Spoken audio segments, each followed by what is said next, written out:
dia dengan dugaan awalnya langsung memaksakan bahwa seseorang dikatakan melakukan sebuah tindak pidana seperti itu. Nah, sering terjadi di ruang-ruang tidak resmi. Kalau kita nanti Fikri bisa cerita lebih detail ya soal ini.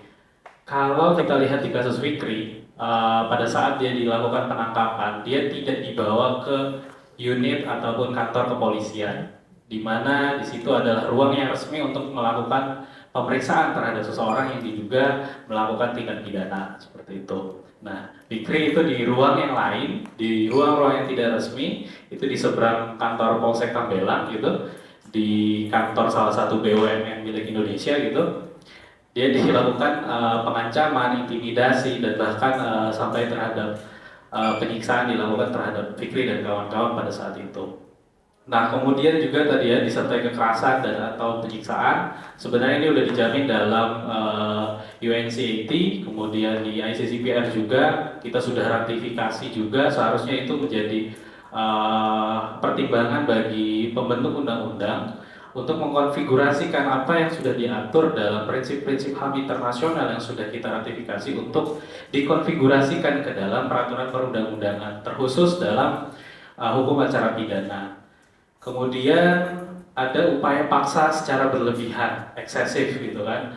Tidak dapat dikatakan bahwa aparat penegak hukum tidak menilai relevansi atau tidak menilai keterkaitan apa upaya paksa itu dilakukan terhadap perkara yang sedang ditangani. Misal dalam kasus lain di Fikri saja lah kayak gitu. Dia bahkan dilakukan penyitaan secara digital. Nanti Mbak Nukila lebih bisa menjelaskan kayak gitu. Yang mana sebenarnya tindak pidana adalah pencurian dengan kekerasan yang pada saat itu disangkakan terhadap Fikri gitu. Dia sampai dilakukan penggeledahan dan penyitaan terhadap perangkat-perangkat digitalnya seperti itu. Akun, terus dia ditanyai grup WhatsApp dan segala macam gitu. Padahal itu tidak ada relevansinya dengan tindak pidana yang sedang dilakukan penyidikan oleh kepolisian pada saat itu. Nah, ini juga menjadi salah satu masalah dalam hukum acara pidana kita gitu. Tidak ada mekanisme pengujian untuk mengukur relevansi barang yang dilakukan penggeledahan dan penyitaan seperti itu. Kita hanya melihat di pasal 42 gitu KUHP itu hanya mengatur mekanisme bagaimana memperoleh kembali barang bukti yang sudah dilakukan penyitaan seperti itu. Itu pun ada syaratnya. Kemudian yang keempat, tidak mendapatkan pemulihan oleh negara. Nah, ini yang juga dialami kemarin baru-baru ini oleh Fikri dan juga teman-teman dari warga Pulau Pari, nelayan gitu. Mereka mengajukan permohonan ganti rugi gitu melalui peranata pra peradilan gitu, dan mereka mendapat keputusan untuk itu ditolak kayak gitu permohonannya. Nah, itu yang masih jadi nanti mungkin kita bahas dalam diskusi yang berjalan gitu. Bagaimana penerapan peranata peradilan dalam kitab undang-undang hukum acara pidana di Indonesia itu masih apa ya, sumir untuk menghadirkan keadilan bagi seseorang yang memang dia sudah dipaksa untuk mengikuti serangkaian proses peradilan kayak gitu, dan dia tidak mendapatkan pemulihan yang efektif remedy dari negara seperti itu. Sedangkan negara adalah duty bearer dari menjaminnya pemulihan bagi warga negaranya. Nah, kebuntuan dalam pemulihan korban salah tangkap juga ini berlanjut gitu. Jadi tidak ada judicial remedy yang bisa kita gunakan secara pasti gitu untuk kondisi faktual seperti saat ini gitu. Contohnya terbaru Fikri gitu, dia menempuh permohonan ganti kerugian melalui peranata peradilan, tapi dia juga tidak kunjung mendapatkan rasa keadilan itu gitu. Nah, mungkin ini akan berlanjut karena memang tadi yang pertama ada masalah dalam penerapan peranata peradilan. Ini ada dua tipe. Kalau di kasusnya Fikri, dia ditolak karena memang pada saat itu aparat penegak hukum dalam hal ini kepolisian dikatakan sudah apa ya, tertib dalam hal administrasi, tertib dalam hal surat perintah, terus kemudian berita acara dan segala macam karena dia menjalankan kewenangan berdasarkan KUHP itu sendiri kayak gitu. Makanya dianggap tidak ada kausalitas antara kerugian dengan apa yang sudah dilakukan oleh pihak kepolisian. Jadi yang kedua, kasus yang lebih menarik adalah kasus warga Pulau Pari. Mereka vonisnya juga bebas, sama kayak Pikir gitu. Mereka memohonkan permohonan ganti kerugian, itu juga ditolak dengan dasar ada pasal 77 KUHP kayak gitu. Yang mana itu ditafsirkan bahwa harus diajukan sebelum penuntutan kayak gitu. Jadi penyidikan dan penuntutan. Nah itu masih artinya kondisi-kondisi seperti ini harus segera diperbaiki oleh pembentuk undang-undang agar nantinya ketika seseorang memang dia tidak bersalah gitu, dia dipaksa mengikuti serangkaian proses peradilan, dia harus mendapatkan pemulihan kayak gitu. Nah kemudian ini berkaitan dengan masalah yang kedua gitu, upaya kanalisasi gugatan PMH badan dan atau pejabat pemerintah itu melalui Perma nomor 2 2019 junto PP 43 tahun 1991 kayak gitu. Nah yang mana gugatan selain apa yang diatur dalam Pranata Praperadilan ini soal chance atau kesempatan bagi warga gitu selain menempuh Pranata Praperadilan juga dipersempit dengan adanya kanalisasi melalui Perma nomor 2 tahun 2019 seperti itu. Jadi kita ketika menggugat gitu ke pemerintah gitu itu dikanalisasi ke Pengadilan Tata Usaha Negara. Sedangkan ini ada kaitannya dengan PP 43 tahun 1991 yang mengatur batasan atau limitasi dan nilai ganti kerugian itu maksimal 5 juta rupiah untuk masyarakat kayak gitu yang memang dia kalau gugatannya menang seperti itu cukup kecil sekali dan tidak sepadan dengan kerugian materi dan imaterial yang dirasakan oleh warga yang memang dia tidak bersalah kemudian dipaksakan harus menghadapi proses peradilan. Ya, upaya yang dapat dilakukan ya kalau kita melihat dari kondisi faktual itu dibagi menjadi dua. Saat masih menjalani proses peradilan, itu bisa juga teman-teman itu menempuh upaya non-litigasi dengan melakukan pengaduan masyarakat ke lembaga pengawas internal dan eksternal kepolisian, kemudian juga kita juga bisa meminta pengaduan untuk ke lembaga negara independen lain seperti Komnas HAM, Komnas Perempuan untuk melihat adakah dimensi pelanggaran HAM-nya di situ atau ada dimensi pelanggaran kekerasannya atau tidak di situ. Kemudian untuk memeriksa apakah proses administrasi yang dilakukan oleh aparat penegak hukum itu berjalan dengan baik, bisa menempuh dengan melakukan pengaduan ke Ombudsman Republik Indonesia. Kemudian yang kedua itu pasca mendapatkan putusan tadi ya, untuk sekarang masih hanya bisa ditempuh dengan melalui Pranata Pra-peradilan ataupun gugatan PMH seperti itu. Nah itu mungkin untuk pemantik nanti kita bisa berjalan di diskusinya. Terima kasih. Baik, terima kasih pemaparannya Bang Alif. Jadi bisa disimpulkan bahwa ada pola pelanggaran yang berdasarkan penanganan yang dilakukan LBH itu seperti adanya kasus salah tangkap yang dialami oleh Fikri terjadi di ruang tidak resmi, lalu kemudian disertai oleh kekerasan, lalu juga ada upaya paksa yang berlebihan dan tidak relevan, dan yang terakhir ada adanya tidak mendapatkan pemulihan hukum oleh negara, dan juga upaya yang dapat dilakukan oleh masyarakat seperti melakukan pengaduan masyarakat melalui lembaga internal kepolisian dan juga lembaga independen lainnya seperti Komnas HAM dan lain-lain. Oke, mungkin bisa dilanjutkan langsung kepada pembicara kedua. Di sini ada Mbak. Oh maaf. Selanjutnya pembicara kedua langsung kepada Abang Muhammad Fikri saja. Beliau merupakan salah satu korban salah tangkap dan penyiksaan di Tambelang, Kabupaten Bekasi pada tahun 2022 yang lalu. Silahkan.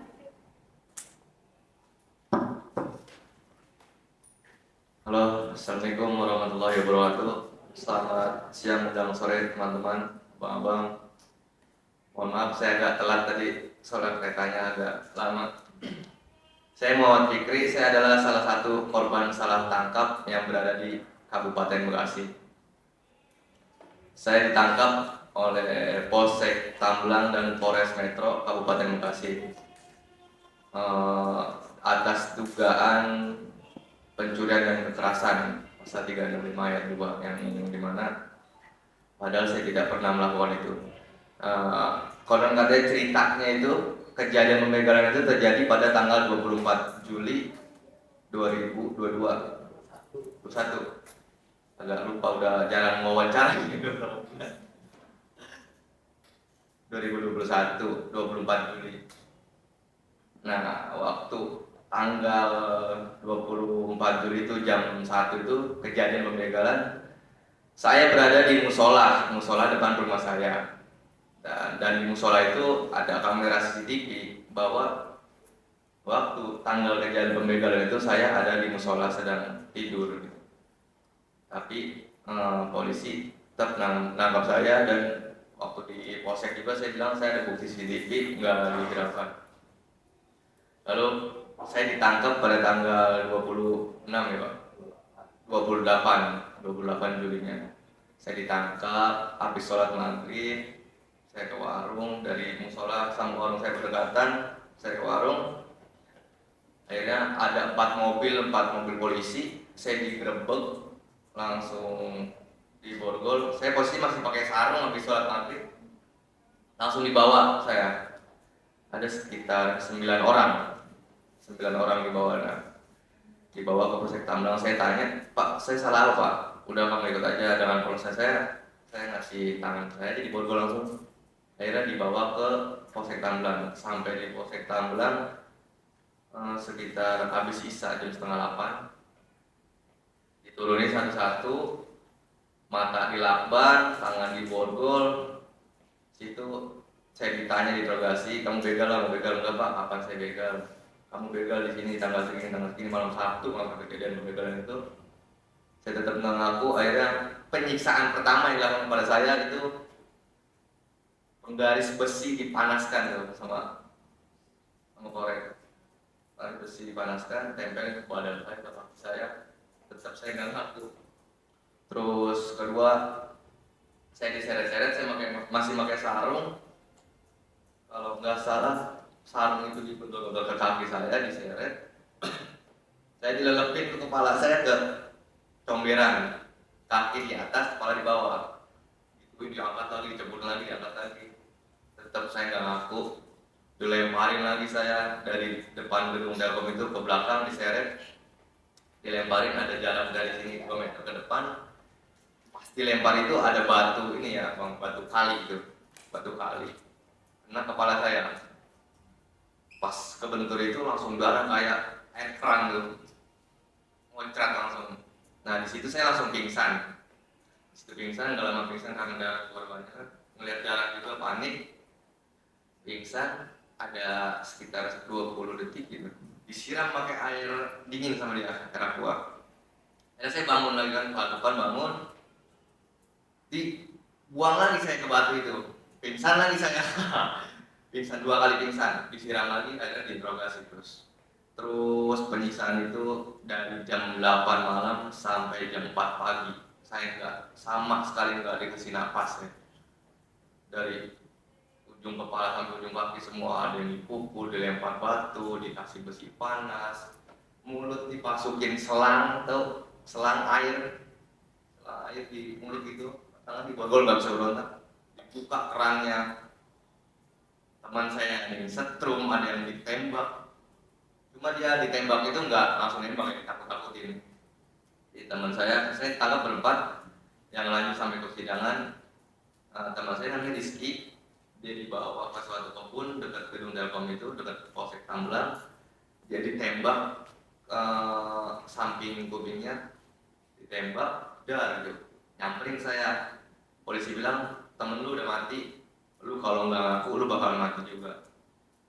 Nah, akhirnya teman saya yang satu ini mau nggak mau ngakuin, dia bang, ngakuin apa perbuatan yang sama sekali dia nggak lakuin. Nah, yang lebih mirisnya lagi, teman saya ini namanya Abdul Rahman, dia itu kekurangan mental dari kecil, kayak anak idiot gitu. Anak kayak gitu dipres sudah pasti ya dia. Akhirnya nurut aja, akhirnya dia ngaku. Terus teman saya yang satu lagi ngaku, tetap paling parah penyiksaan saya sama Abdul Rahman.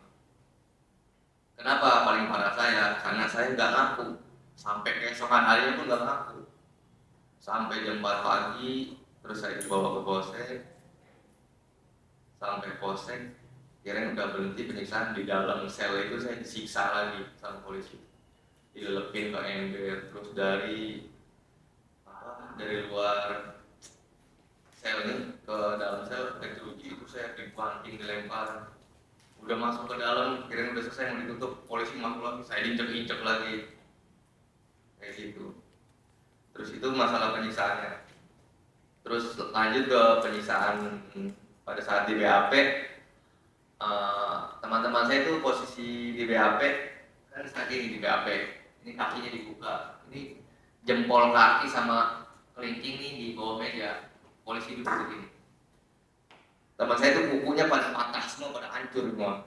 Si Adul, cuma kalau saya enggak. Si Adul, si Rizky, si Randi, kayak gitu. Si Adul di meja, kukunya terus sama ditempelin besi panas lagi. Ya kita mau nggak mau udah sakit juga badan, udah pikiran kita udah mau mati, akhirnya ngakuin aja apa yang udah lakuin. Akhirnya terus proses berjalan selama 5 bulan kalau nggak salah di polsek. Di polsek kami terbang ke Polres 1 minggu, dari Polres baru terbang ke lapas. Nah di lapas itu mulai kami persidangan, ditangani juga oleh LBH Jakarta dan Kontras. Nah alhamdulillah putusan pertama di Pengadilan Negeri Cikarang masih dinyatakan bersalah ya Pak? Dinyatakan bersalah. Saya dihukum 9 bulan. Nah teman saya yang Abdul Rahman ini 10 bulan. Akhirnya di situ kita belum terima, terus melakukan banding. Dan alhamdulillah di proses banding itu salah satu dari 4 orang ini termasuk saya, Muhammad Fikri, dibebaskan dari segala dakwaan.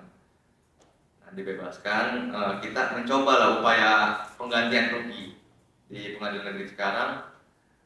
Setelah saya disiksa, sekolah kuliah saya berhenti, ekonomi orang tua keluarga juga menurun, kita cobalah upaya penggantian rugi.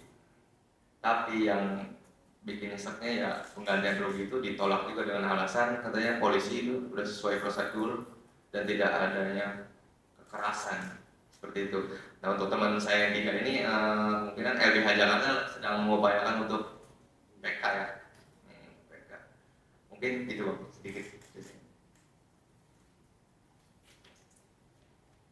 Terima kasih Bang Fikri. Tapi mungkin bisa diceritakan lebih lanjut Bang, gimana sih dampak yang dirasakan oleh Bang Fikri setelah dilakukan seperti itu, diperlakukan seperti itu oleh aparat? Dampaknya kalau masalah keuangan udah pasti, ekonomi, terus sekolahan. Kalau menurut aku ya itu gampang bisa dicari gitu, keuangan, sekolah kita bisa kejar lagi. Tapi yang paling susah buat dilupain nih dari saya berempat, Fikri, Randi, Rizky sama Adul, sampai sekarang ini psikisnya masih terganggu. Ketika dia ketemu polisi takut, terus ketemu orang banyak takut sampai sekarang. Cuma mungkin sekarang kemarin juga kan sempat ditanganin sama LPSK.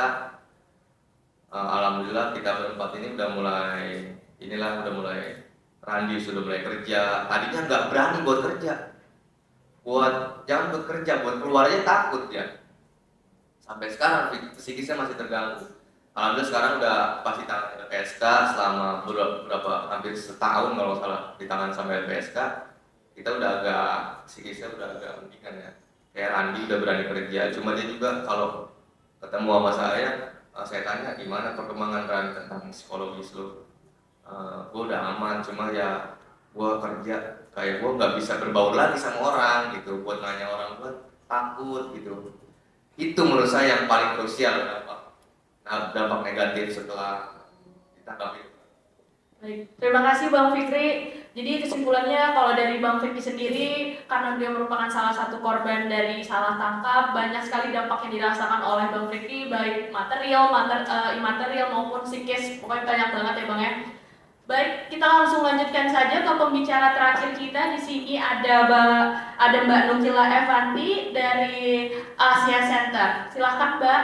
Terima kasih Sasa.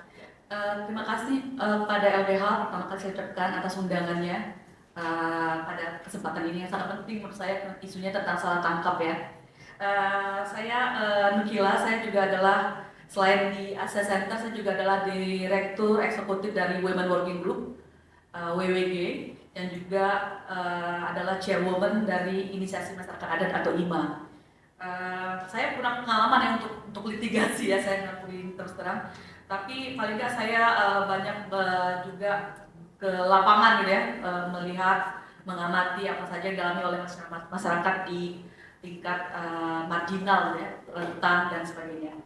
Tadi saya dengar kesaksian Fikri, saya mungkin teman-teman bisa saya tanyakan udah ngerti tentang fair trial?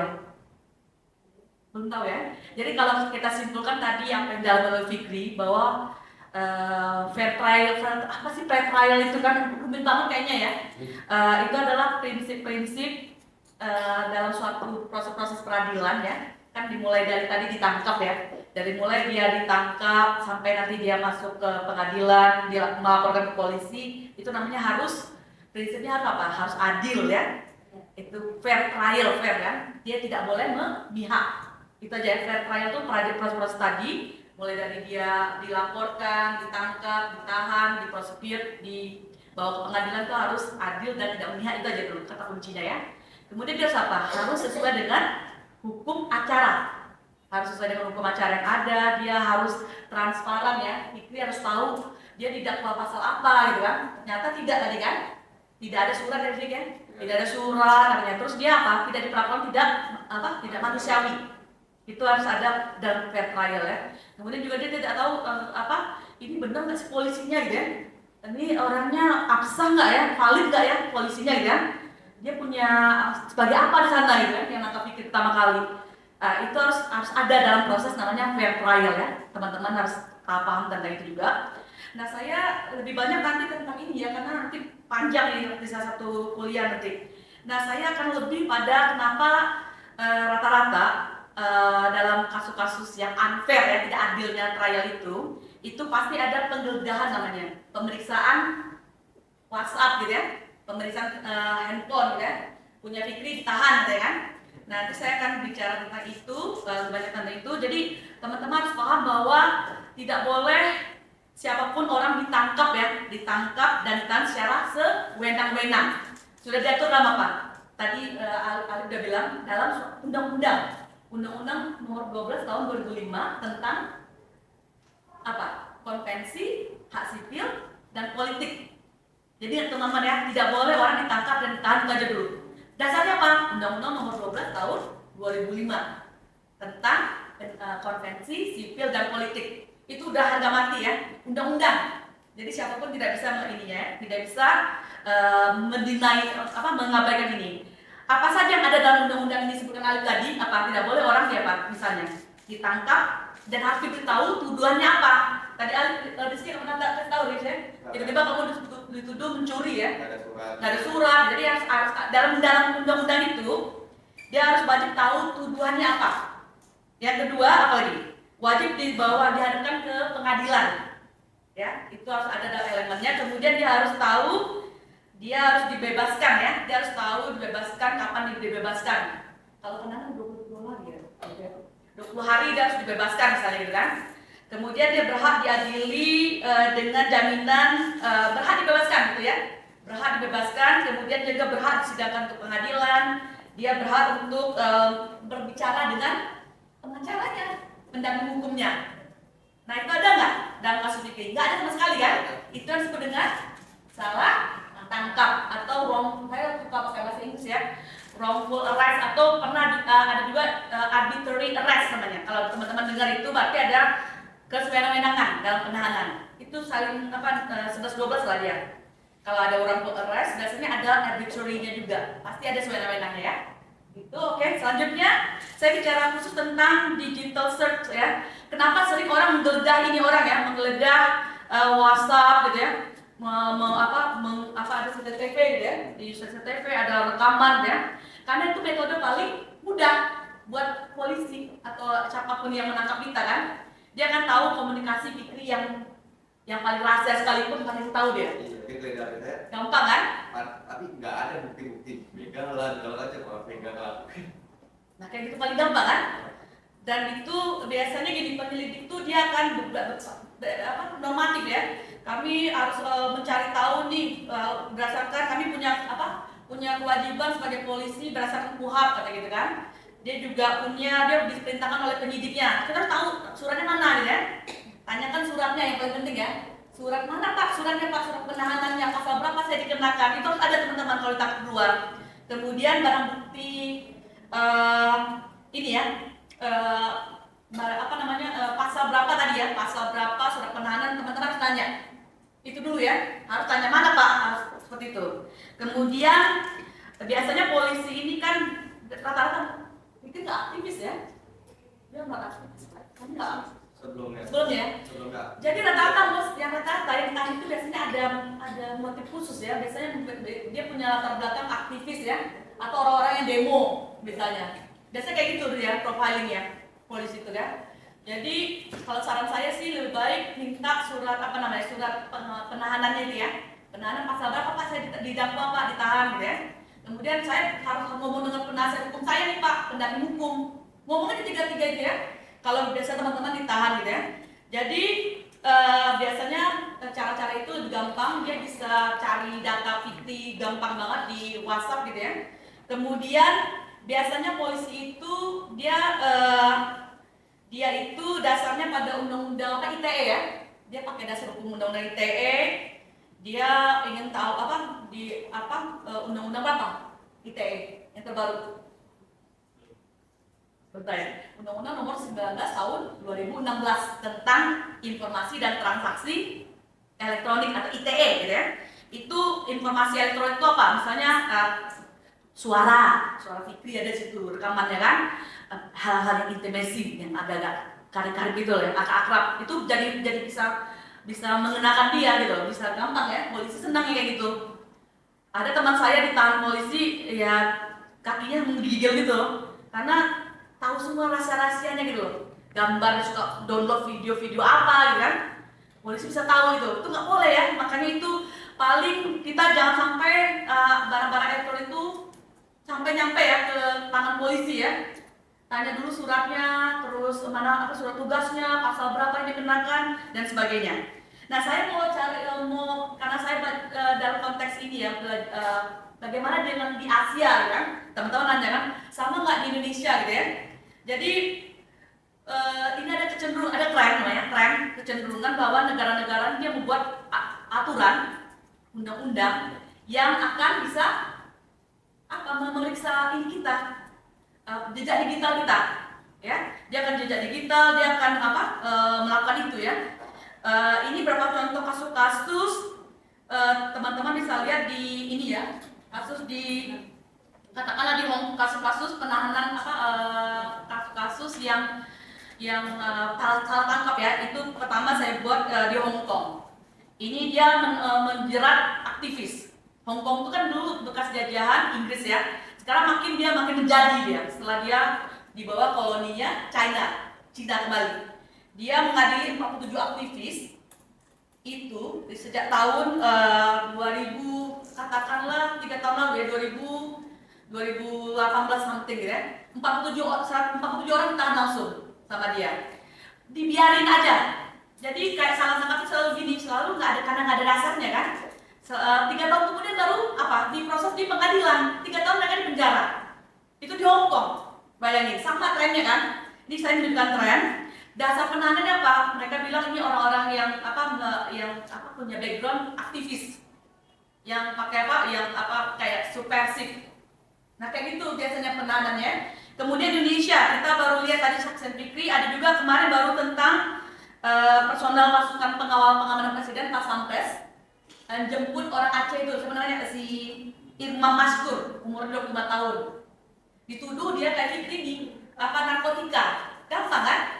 Dibawa dia akan dituduh narkotika, dibawa dia disiksa sampai mati ya, sampai kematian menjemput.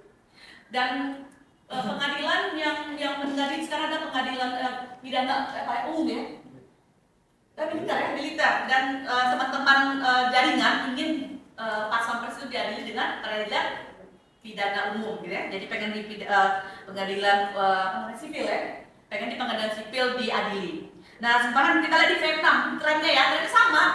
Di Vietnam itu ada pengadilan penahanan Dang Dinh Ban, dia tuh mantan aktivis juga yang yang selalu bersuara tentang dampak PLTU namanya, PLTU batubara. Orang nggak suka kan, orang-orang yang teriak-teriak paling nggak suka loh. Nanti pesantren pasti gitu, awas ya nanti gua tangkap lo. Kalau lo udah tenang, kayak Fikri kan udah tenang sekarang kan, dia pelan-pelan dia nggak berdaya sekarang kan. Fikri nggak punya posisi apapun, gampang nangkapnya. Ya nggak, kecuali dia high profile. Kalau high profile gampang ini kan, semua media menyebut akan menyorot ya. Tapi Fikri ini sangat empuk sasarannya, sehingga ditangkap ya. Nah kalau si Dang Dinh Ban di Vietnam ini kalau teman-teman lihat, dia didakwa pasal-pasal KUHP, pasal menyalahgunakan kebebasan demokrasi, subversif juga, anti negara dan sebagainya. Sama ya trennya ya, ini salah tangkap ya. Kemudian next, regulasi apa aja yang ada ya, regulasi kalau kita Indonesia apa, regulasi ITE ya, undang-undang ITE, KUHP juga ya, KUHP-nya juga belum jelas mekanismenya ya. Kemudian Thailand nih kalau teman-teman lihat, dia punya namanya undang-undang kejahatan komputer. Dia dapat mengakses data pribadi tanpa adanya tanpa perlu izin dari pengadilan. Ngeri kan? Ngeri gak kira-kira? Bisa kan dia tahu, terus orang yang yang di survei, yang diawasi itu juga nggak tahu bahwa dia sedang diintai. Ngeri kan? Lebih ngeri daripada Indonesia juga nih, Thailand. Myanmar coba lihat. Myanmar itu teman-teman, dia bisa mengizinkan pihak militer, polisi untuk mengintai jejak digital kita, yang komunikasi kita di WhatsApp misalnya. Itu kan udah ngeri kan? Mulai dari situ dulu dia caranya kan. Mungkin Fikri ini udah diintai dari dulu mungkin ya. Udah tahu ini yang Fikri kamu udah tahu lah dia apa yang dilakukan oleh Fikri. Kemudian dia memantau lewat PVM itu ya.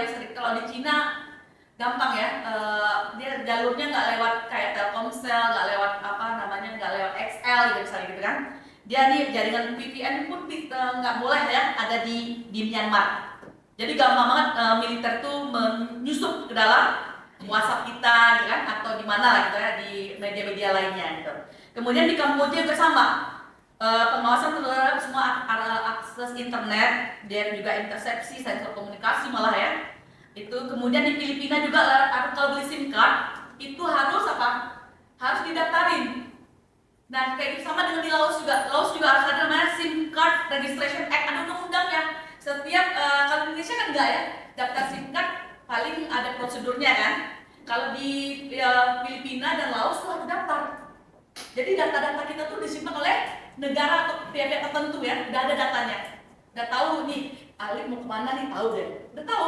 Ih, Ali lagi pacaran nih, di mana gitu, tahu. Gampang dimonitor ya oleh negara. Nah ini kalau teman-teman lihat di Singapura, ini ada namanya di Singapura ini ada namanya dapat ganti rugi dia salah tangkap tapi dapat ganti rugi. Gimana caranya? Nah ini kita belajar dari Singapura ya. Namanya Mah Kiat Seng, umurnya 48 tahun. Dia itu menggugat polisi karena salah menangkapnya. Dapat berapa? 20.000 Singapura dolar. Berapa tuh? Berapa 20.000 Singapura dolar? Banyak loh. Ya. Dia salah penahanan, polisi yang salah tangkap itu nuduh dia tuh sakit mental. Kalau dalam undang-undang yang Singapura tuh kalau orang sakit mental tuh dia membahayakan orang lain kan, dia harus ditangkap. Nah itu yang digunakan oleh Mah untuk menunggugat balik polisi, ada mekanismenya. Jadi dia bisa gugat balik polisi dan hakimnya di pengadilan tinggi. Pengadilan tinggi bilang bahwa polisi yang nangkap siapa si Mah ini salah orang. Dapat dari duit 20.000 Singapura dolar. Lumayan kan? Nah ini kenapa juga polisi itu bisa, si Mah ini jago juga, dia bisa tahu, bisa mengumpulkan bukti bahwa dia pernah digeledah tasnya. Itu caranya. Didokumentasikan apa saja yang dilakukan oleh polisi ya, digeledah tasnya, kemudian dia disiksa, telepon genggamnya diakses, dia buat dokumentasinya. Sehingga hakim yakin ini sudah ada kejahatan juga yang dilakukan oleh polisi. kalau bisa didokumentasikan gitu ya, tiap kejadian itu gitu, tiap kejadian apa yang kita alami kalau disalah tangkap. Ini Singapura ya, dia caranya adalah si Mani pintar juga, dia mendokumentasikan setiap fase dia ditahan ya, tasnya digeledah, dia dimasukkan ke sel, bukan ke rumah sakit jiwa itu kan, tapi taruhkan ke sel dulu, dia buat dokumentasinya, sehingga hakim percaya, benar-benar nih, oh kronologisnya bagus banget nih Bang, dapatlah dia duit 20.000 sebagai kompensasi atau ganti rugi namanya. Kalau punya bukti ya. Yang berikutnya, sekarang di Jepang. Ini namanya nama si Aoki. Dia sudah divonis sekitar 20 tahun. Karena dituduh membakar anak sendiri umur 11 tahun waktu itu. Padahal dia tidak melakukan itu. Ini salah tangkap dan salah penahanan ya namanya ya. Salah 20 tahun bayar di penjara. Dia akhirnya terus berjuang gitu ya, kayak Fikri ya, berjuang. Keadilan itu pasti ada di luar sana ya. Jadi dia berjuang dan mekanisme juga ada gitu ya. Jadi kalau ada mekanisme itu lebih gampang. Jadi dia berjuang terus, dia membuktikan bahwa polisi salah dalam menahan dia selama 20 tahun. Dia dapat berapa? 12 juta yen. Tapi setimpal nggak kira-kira? Nggak, capek kan di penjara itu 20 tahun loh. Sejak tahun 2095 baru 2015 dia bisa dibebaskan dan dapat duit tadi ya, duit berapa juta yang tadi, sekitar 101.700 American dollar ya.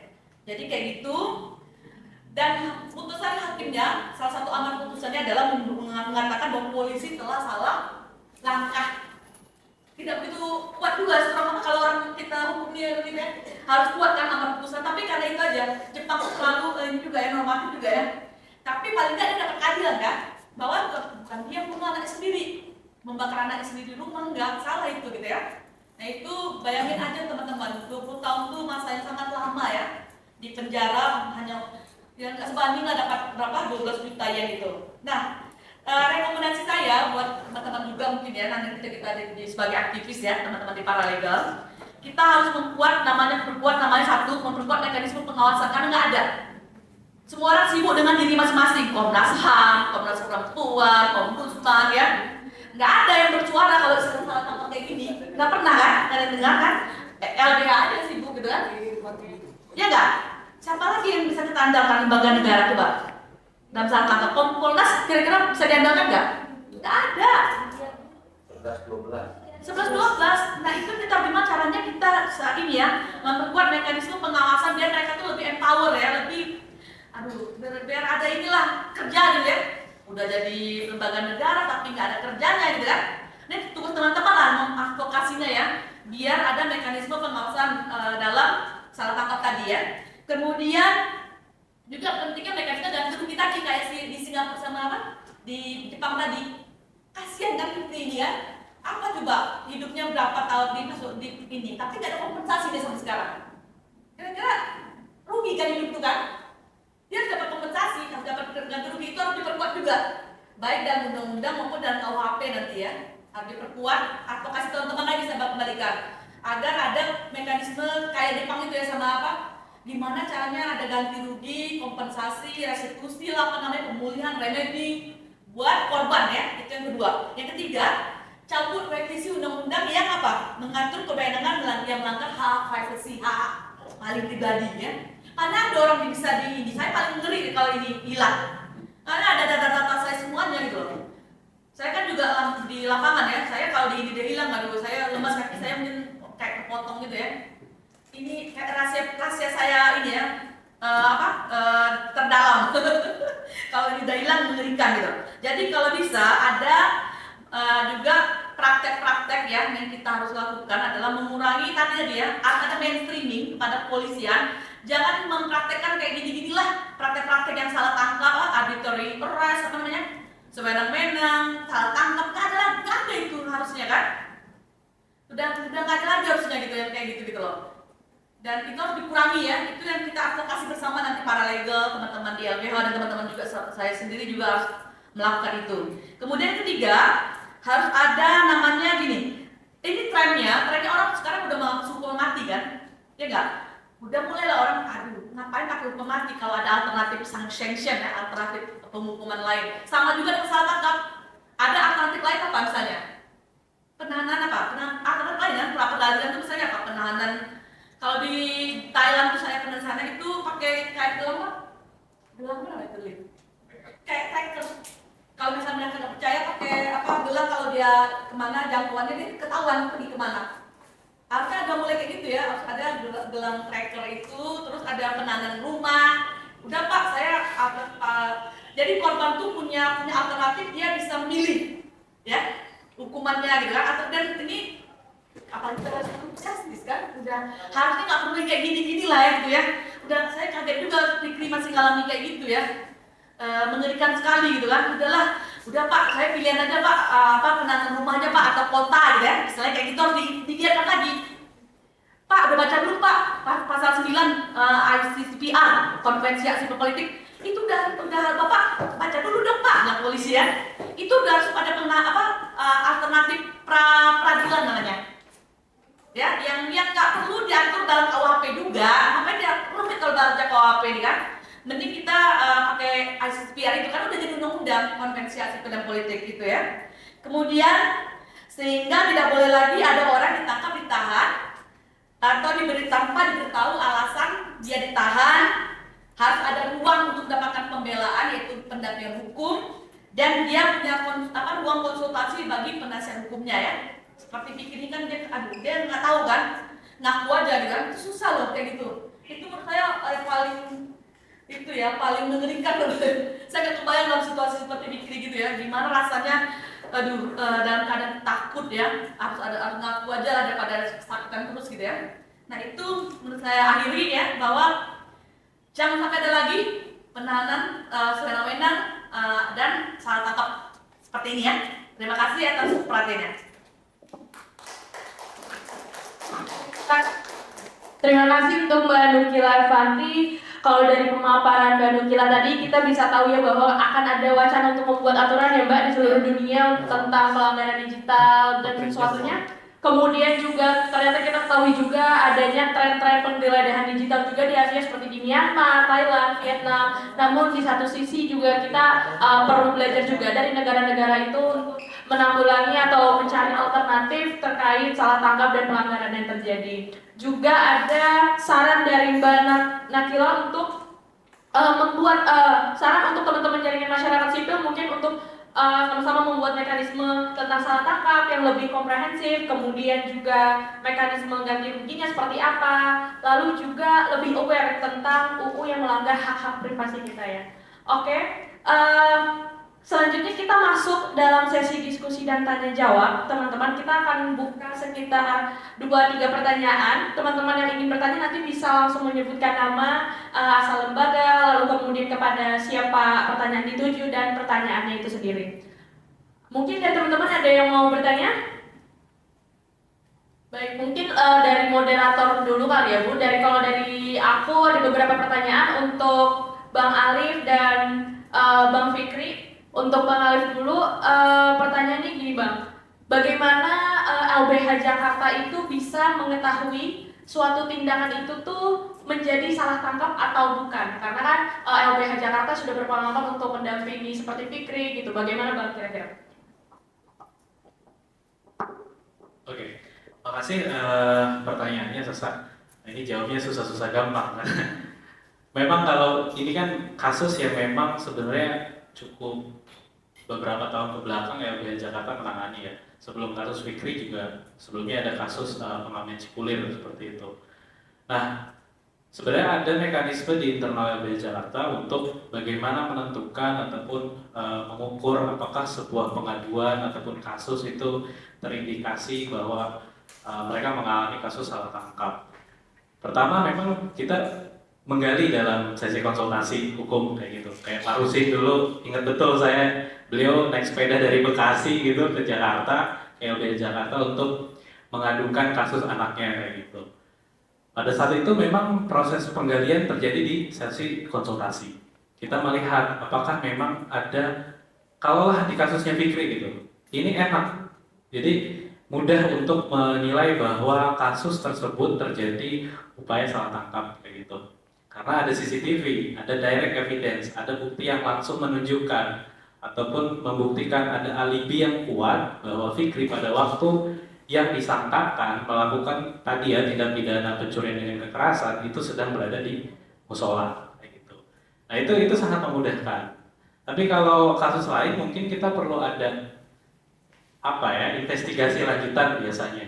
Kita cek ke lokasi TKP ataupun kediaman, dan ini bisa dilakukan secara tertutup atau terbuka dengan mengukur atau melakukan analisis resiko terlebih dahulu. Apakah kita bisa secara terang-terangan menyebutkan kami dari LBH Jakarta atau memang kita secara tertutup kayak gitu. Jadi untuk mengkonfrontir fakta-fakta yang memang apa yang sudah disampaikan oleh pengadu dan juga fakta yang kita temukan di lapangan kayak gitu Sasa. Terus kemudian itu akan dibawa dalam rapat kasus biasanya kayak gitu. Di situ akan ada terjadi diskusi yang terbangun gitu menyoal kasus yang memang apakah ini dapat dikatakan sebagai kasus salah tangkap atau bukan kayak gitu.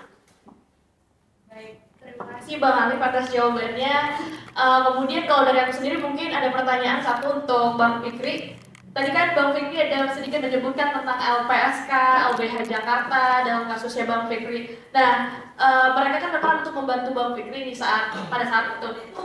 Bagaimana sih prosesnya agar mungkin bisa diinformasikan ke teman-teman yang mungkin nanti bakal dapat salah tangkap juga atau kasus serupa. Bagaimana sih prosesnya pada saat itu sampai akhirnya Bang Fikri mendapat bantuan dari LPS ataupun LBH Jakarta?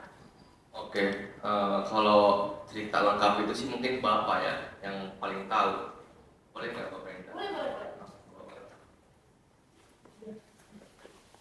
Karena prosesnya beliau yang mengejar ke sini, saya kan waktu itu di dalam di lapas.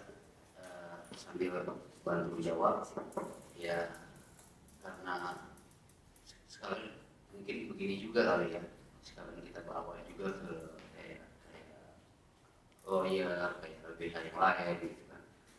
Sebelum saya jawab nanti kayak itu anehnya juga sih kalau apa LBH gitu, LBH Kabupaten Bekasi itu ya karena memang mereka itu nggak ngerti ya dalam tanda kutip itu apa sih namanya, ada konflik kepentingan gitu ya Bu ya sama pihak kepolisian ya. Pembelaannya pada saat pikir itu karena saya sebelum ke LBH Jakarta sebelumnya sudah dapat lawyer dari LBH yang di lokal kan, ya nggak maksimal gitu. Akhirnya ya terkatung-katung lah, sehingga setelah saya lihat perjalanannya kok begini amat pembelaannya nih, nggak fight gitu, nggak berantem sekalian lagi. Akhirnya saya ke LBH Jakarta, alhamdulillah itu dapat ya kan. Jadi benar-benar ngebelanya ya benar-benar dengan hati nurani gitu ya. Nah, sampai kepada karena memang saya yang berjuang selama 2 tahun itu sampai dengan kepada LPSK ya. Jadi ceritanya karena ya betul tadi di chat digital kan HP-nya kami ini bertiga, yang 4 orang ini kan punya handphone 3 handphone itu ya yang disita. Kemungkinan mungkin ada chat untuk begal lah atau apa lah. Ternyata di handphone 3 anak kami ini nggak ada. Akhirnya kan nggak dijadikan barang bukti. Cuma masalahnya ya itulah yang kita laporkan balik, saya pribadi laporkan balik oknum Polsek Tembel dan Polres Metro Bekasi itu pencurian dengan kekerasan ke Polda Metro Jaya. Nah setelah ke Polda Metro Jaya seenggaknya kan nah itu sudah didampingi sama LBH Jakarta, Imparsial dan Kontras gitu. Jadi untuk pemulihan psikisnya anak-anak kami yang berempat ini, LBH Jakarta, Kontras dan Imparsial mengirimkan surat ke LPSK. Nah dari LPSK itulah psikis anak-anak kami ini, Fikri dan teman-teman 3 lagi itu dibimbing, dikonsulik seminggu sekali gitu. Kadang kita ke LPSK, kadang LPSK ke rumah, kadang juga anak-anak ini ke rumahnya dokter yang bekerja sama LPSK gitu. Jadi ya alhamdulillah dalam proses pemulihan psikisnya sedikit banyak anak-anak korban kami ini, korban salah tangkap, bisa kembali normal walaupun tidak 100%. Itu aja sih Mbak, emang berkat dari LBH Jakarta. Ini saya tanya sedikit ya. Ya waktu penanganan saya di Polsek Tambang itu kita beberapa kali ganti pengacara, mungkin sampai 4 atau 5 kali ya. Pengacara pertama ya, jadi penanganannya itu tanggung gitu, kayak nggak mau berontak sekalian, nggak mau berantem sekalian. Akhirnya kita keuangan semua udah digerakin buat pengacara sampai habis berapa juta lagi itu. Akhirnya kita udah nggak punya keluarga, keuangan udah pakai sedikit. Akhirnya bapak dari rumah, dari Bekasi, dari kabupaten itu kan udah deket Kerawang ya, udah jauh lah ke Jakarta sini, naik sepeda dari Bekasi ke Kontras dulu ya Pak, ke Kontras Dari Jakarta ya. keliling Jakarta aja ya, ke Kontras juga kan. Nah disitulah mulai ketemu Kontras, mulai dari Kontras baru disambungin ke LBH Jakarta. Nah disitulah perjuangan bapak saya untuk sampai ke LBH Jakarta dan Kontras kayak gitu. Biasa. Terima kasih untuk ayahnya Bang Fikri dan juga Bang Fikri. Mungkin dari teman-teman yang lain ada pertanyaan? Oke, boleh. Ya, saya mau bertanya, apakah sanksi bagi polisi yang melakukan salah tangkap dan apakah korban salah tangkap bisa menuntut balik? Baik, terima kasih Ibu dari lembaga mana? Saya Sutina dari BP2 FSBPI. Baik. Silakan Bang Alif ingin menjawab. Makasih pertanyaannya Bu Sultina. Ya, menarik ya. Ini kan proses atau upaya yang dilakukan seseorang ketika dia mengalami tadi ya serangkaian proses peradilan, tapi dia merasa dia tidak bersalah gitu. Terus upaya apa yang bisa dilakukan gitu? Kalau tadi ya, sebenarnya ini kondisi faktual dari segi peraturan perundang-undangan kita gitu kan, mekanisme yang tersedia adalah satu ya, untuk bagaimana menuntut penegakan hukum terhadap aktor atau pelaku, mungkin dalam hal ini kepolisian yang melakukan rekayasa kasus ataupun tindakan salah tangkap begitu. Kondisi faktualnya itu memang yang tersedia adalah tadi ya, yang dapat kita katakan itu masih kurang memberikan rasa keadilan gitu, karena memang lemahnya tadi. Karena cenderung kalau kita menempuh mekanisme pengaduan masyarakat misalnya, entah itu dari sisi penegakan kode etik terlebih dahulu di anggota kepolisian itu tersedia ada beberapa pengawasan internal di kepolisian. Pertama mungkin yang sudah kita banyak juga tahu gitu, ada namanya divisi profesi dan pengamanan kayak gitu. Kemudian untuk administrasi penyidikannya itu bisa juga melakukan pengaduan ke Biro Pengawasan Penyidikan kayak gitu, atau Biro Wasidik seperti itu. Nah, karena kepentingannya terlebih dari sisi ketatanegaraan ataupun dari struktur ya, karena dia subordinat dari Polri gitu kan, jadi cenderung nanti mungkin akan ada intervensi berlebihan, apalagi kalau melihat kasus ini adalah kasus yang memang syarat kepentingan tadi kayak gitu. Jadi tidak ada jaminan bahwa penegakan etik di kepolisian itu dapat dilakukan secara efektif kayak gitu. Nah itu kerentanan yang memang masih akan terjadi beberapa waktu belakangan ini gitu. Kemudian sebenarnya dari mekanisme pengaduan masyarakat itu nanti bisa naik, terlapor itu bisa naik ke status jadi terduga pelanggar etik kayak gitu, atau dia sudah melakukan tindak pidana berat dalam artian mungkin penyiksaan sampai korbannya itu meninggal dunia gitu, dia biasanya diputus etik dulu kayak gitu. Biasanya bunyinya dipecat dengan tidak hormat kayak gitu, baru dia diadili di pengadilan kayak gitu, kayak kasusnya Ferdy Sambo kayak gitu. Nah kemudian kalau tadi ya kita menuntut ganti rugi, nah ini masalahnya gitu, ada ketidakjelasan dalam penerapan pasal 95 kalau Ibu baca itu membuka peluang bagi seseorang tersangka terdakwa yang memang dia salah orang, kemudian error persona ya, kemudian salah penerapan hukum, kemudian juga tidak bersalah, itu bisa meminta ganti kerugian dalam peranata pra peradilan kayak gitu. Nah itu tadi kita sudah coba melalui kasusnya Fikri gitu. Akhirnya kita menemukan kebuntuan juga karena masalahnya adalah ini harus segera diperbaiki.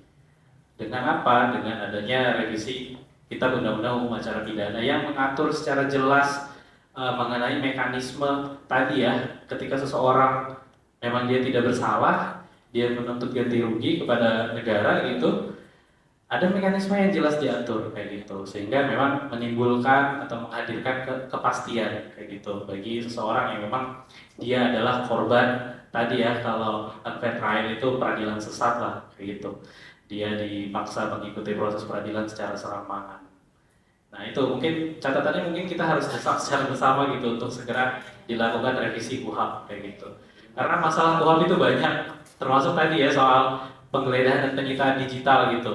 Itu harus diatur juga karena ada hak lain, hak privasi digital seseorang yang harus dijamin. Tidak boleh seseorang, kalau kemarin pengalaman kami, Mbak Nabila, kita audiensi sama Kejaksaan Agung, mereka beralasan bahwa kenapa mereka melakukan cloning terhadap ponsel seseorang, kenapa mereka melakukan penggeledahan dan penyitaan akun media sosial, email, kemudian perangkat digital lainnya gitu.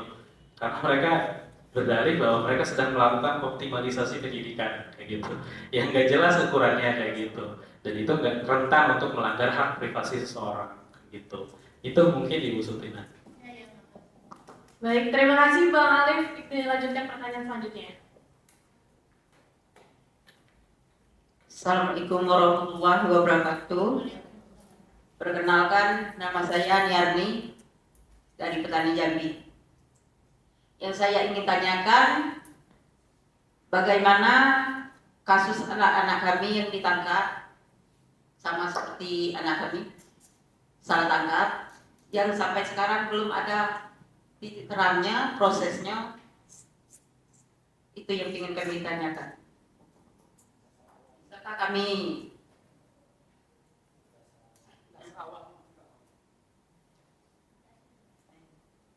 Assalamualaikum warahmatullahi wabarakatuh.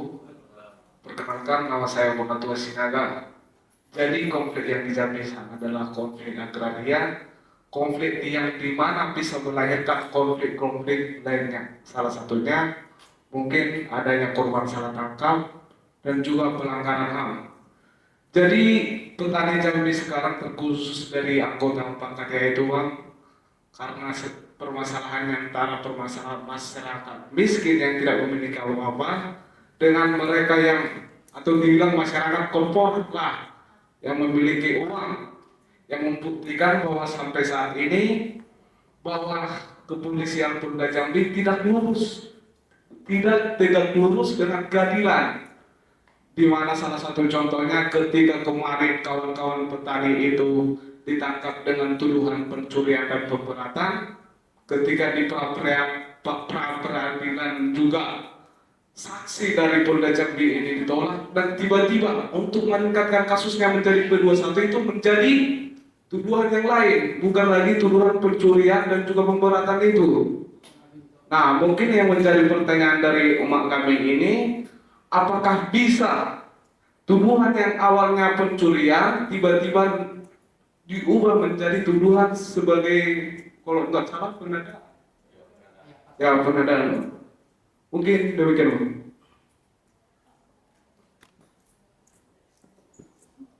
Oke, baik. Terima kasih pertanyaan dari Bonatua Sinaga dari sama ibunya dari Petani Jambi. Ya, kami dari LBH Jakarta juga sebenarnya penasaran, Bapak Ibu semua gitu, ingin tahu atau sharing lah kasusnya seperti apa, progresnya sudah sejauh mana. Ternyata memang tadi sudah ada pengajuan pra peradilan ya. Nah, mungkin nanti ke depan ini untuk advokasinya ya, biar karena kita butuh atensi publik kayak gitu. Kasus-kasus yang terjadi di kota, di perkotaan, di urban saja mungkin rentan untuk terjadinya pelanggaran kayak gitu, apalagi kasus yang memang terjadi di daerah kayak gitu. Makanya biar nanti lebih efektif, Bapak Ibu dan sekalian bisa nanti ke depan mungkin bersama-sama pendampingnya. Kalau boleh tahu pendampingnya dari Serikat Tani Nasional ya. Nah itu mungkin bisa diatur atau mengadakan rapat rencana strategi advokasi ke depan biar ini jadi perhatian publik juga gitu, biar publik tahu gitu. Jadi tidak sia-sia Bapak Ibu ke Jakarta untuk menuntut keadilan gitu atas kasus tadi yang mungkin kalau tidak salah ini 363 ya, kayak gitu, hutan plasma ya. Oke. Nah itu konflik agraria juga dimensinya juga sangat-sangat luas gitu. Selain kasus agraria itu cenderung advokasinya sangat panjang, jadi butuh kesabaran dari Bapak Ibu karena beberapa tipe dari konflik agraria itu memang sangat panjang perjuangannya kayak gitu. Nah tadi balik lagi soal advokasinya tadi memang harus diimbangi. Kalau Bapak Ibu tadi kemarin mungkin nanti bisa sharing juga ya, sudah melakukan apa saja upaya di luar atau selain daripada pra peradilan tadi. Apakah warga sudah melakukan pengaduan gitu kan mungkin ke Mabes Polri ataupun apapun gitu melalui mekanisme pengawasan internal dan eksternal kayak gitu. Nah itu perlu diimbangi dengan mungkin tadi ya, mungkin kalau aksi langsungnya adalah berdemonstrasi di lembaga negara yang memang untuk mengambil perhatian gitu, sehingga lembaga negara itu memberikan atensinya kayak gitu. Itu cara yang memang secara mudah bisa dapat dilakukan secara langsung kayak gitu. Kemudian yang lebih memperluas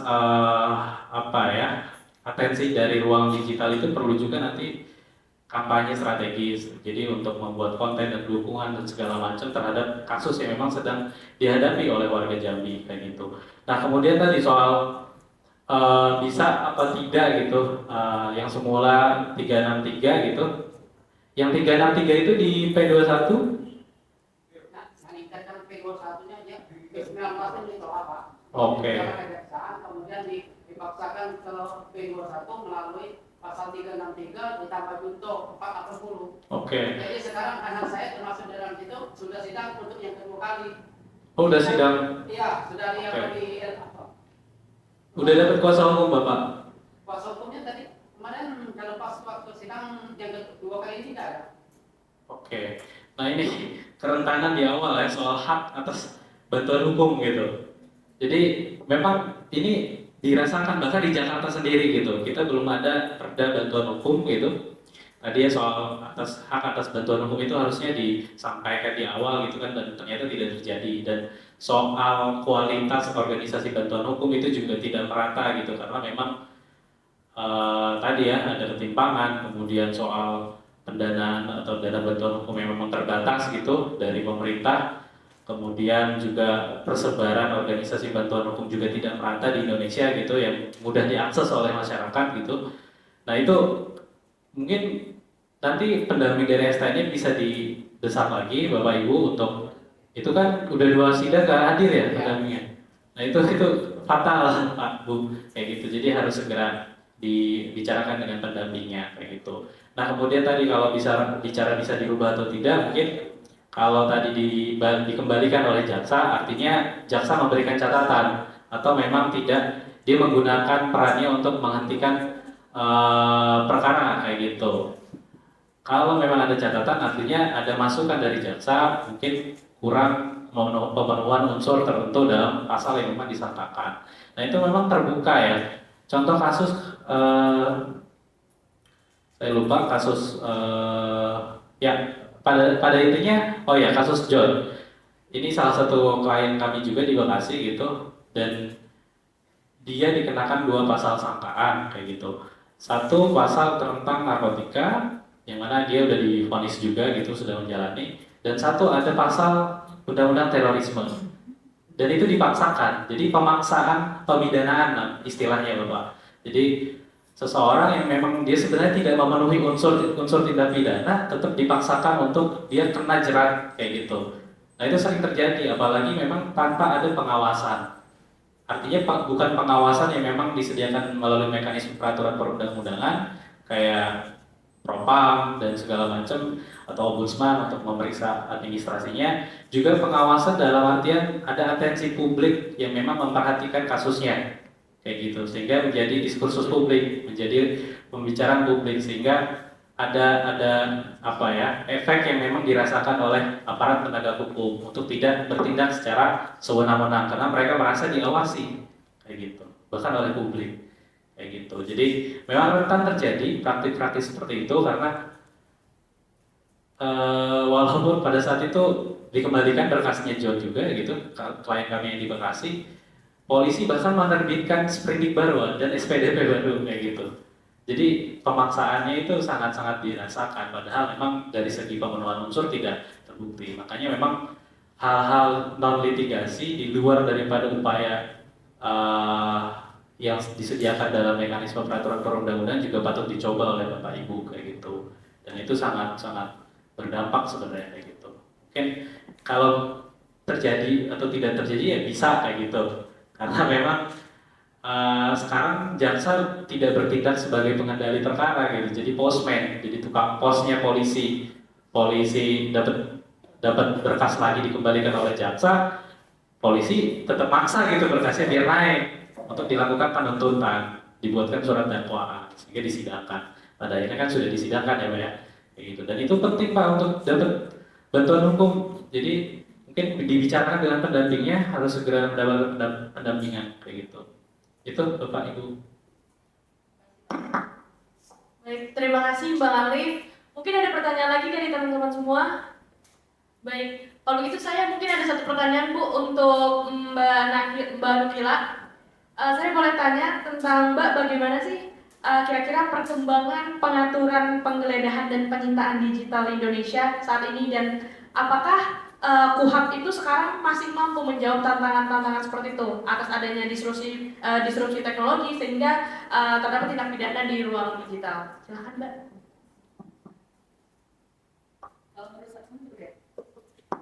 Kalau menurut saya sih KUHAP itu tadi ya, KUHAP itu harus diperbaiki ya, karena nggak jelas mekanismenya tadi ya.